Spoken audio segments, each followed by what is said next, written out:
안녕하세요. 세법전사입니다. 오늘은 프리랜서 관련된 얘기를 하려고 하는데 점점 세무사들이 밥 벌어먹기가 어려워져 가고 있는 것 같습니다. 왜냐면 제가 8년 일하면서 이런 안내문이 날라온 적이 사실 처음이거든요. 그 말은 즉슨 이 부분에 대해서 세무서에서 좀 유심히 보겠다라는 말인 것 같기도 해요. 프리랜서 관련된 자료들이 많이 파생돼서 연락이 왔었는데 첫 번째, 업종 코드 똑바로 신고해라.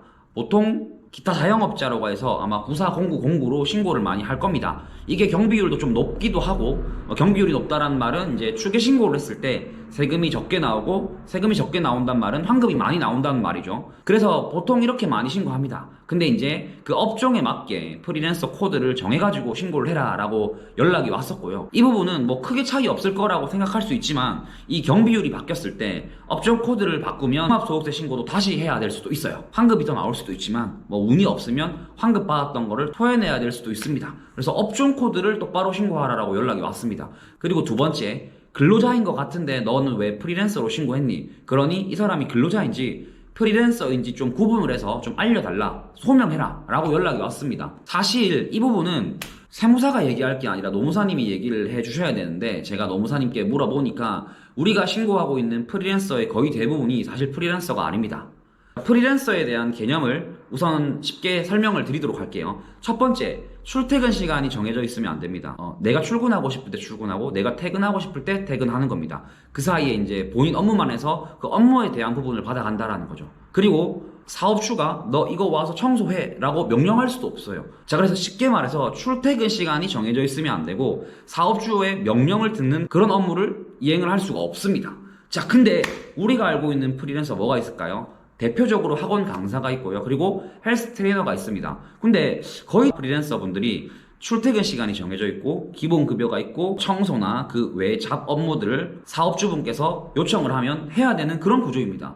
그거는 사실 프리랜서보다는 근로자일 가능성이 더 큽니다. 그래서 프리랜서라고 하고 내가 나중에 그만두고 나서 퇴직금과 관련된 것 때문에 노동청을 간다라고 하면 사실 실제를 따져가지고 맞다라고 치면 퇴직금 지급 의무가 생깁니다. 자, 그러니 우리가 알고 있는 대부분의 프리랜서는 사실 저는 프리랜서가 아니라고 봅니다.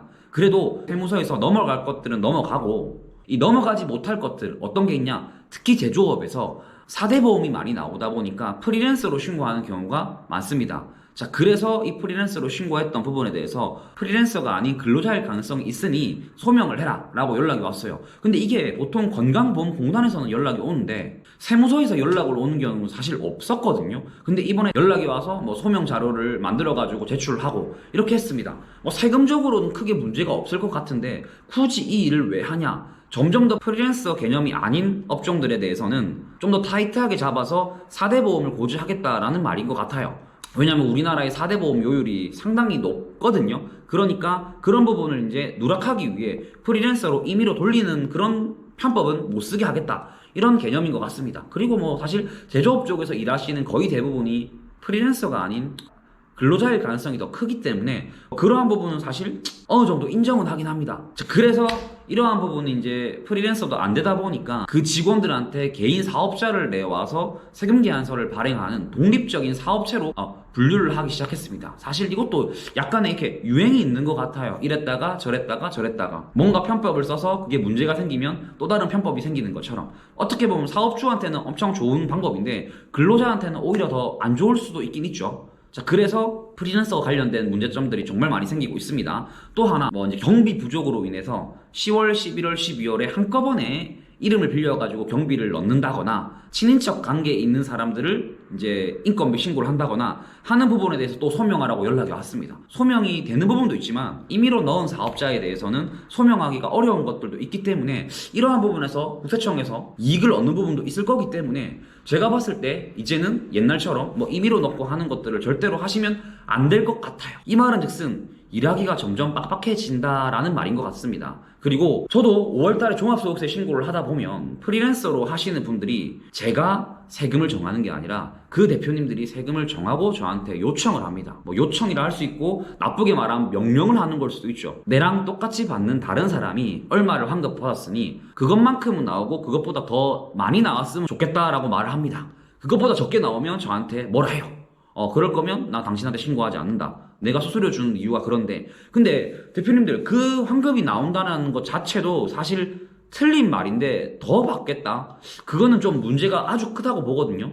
그래서 좀 뭐 스트레스 받을 때가 있긴 있는데 뭐 어떡하겠습니까? 돈 받는 입장에서 본인들이 책임진다고 하니 원하는 만큼의 환급을 주기는 주는데 막상 이게 나중에 문제가 되면요, 자기가 책임진다 해놓고 세무사 탓을 하거든요. 올해 특히 프리랜서 관련된 자료들을 파생해가지고 소명하라고 연락이 많이 왔기 때문에 프리랜서들이 환급을 받아가는 구조를 그렇게 탐탁지 않아 하기 때문에 좀 더 타이트하게 잡겠다라는 의미인 것 같습니다. 왜냐하면 프리랜서 같은 경우에는 세무사의 도움을 통해서 전액 환급을 받을 수가 있지만 연말정산 같은 경우에는 아무리 실력 좋은 세무사한테 간다 하더라도 정해진 게 있기 때문에 환급을 다 받을 수가 없거든요. 그러면 세무사 입장에서는 차라리 4대 보험 내는 근로자들이 오히려 더 세금을 많이 낼 수 있는 방법이기 때문에 프리랜서를 근로자로 돌리려고 노력을 하는 것 같습니다. 프리랜서로 일했던 대표님들, 뭐 학원이나 아니면 미용실, 헬스장, 진짜 프리랜서라고 어느 정도 인정을 하는 부분에 대해서는 세무서에서 넘어갈 것 같지만 그게 아닌 제조업, 건설업, 특히 식당들, 이런 곳에 4대 보험 안 낼 거라고 프리랜서 신고하시는 분들은 정말 조심하셔야 될 것 같고, 대표님도 조심하셔야지만 3.3%로 신고가 되고 있는 근로자분들도 나중에 이러한 부분이 근로자로 넘어갔을 때는 그 부분에 대한 4대 보험을 한꺼번에 내야 되기 때문에 서로 나중에 크게 문제가 될 수 있습니다. 자, 대표님들, 이제는 바뀌어가고 있습니다. 이 트렌드에 맞게 제가 봤을 때 내년, 내후년에는 좀 더 프리랜서한테 타이트한 제재가 있을 거기 때문에 좀 더 신경 쓰셔가지고 변화를 주셔야지 계속 그대로 하다가는 제가 봤을 때 큰일이 곧 생길 것 같습니다. 오늘은 이제 프리랜서 관련된 얘기를 했고, 제가 마지막으로 말씀 한번 드리겠습니다. 프리랜서 분들, 환급 받는다고 다 좋은 게 아닙니다.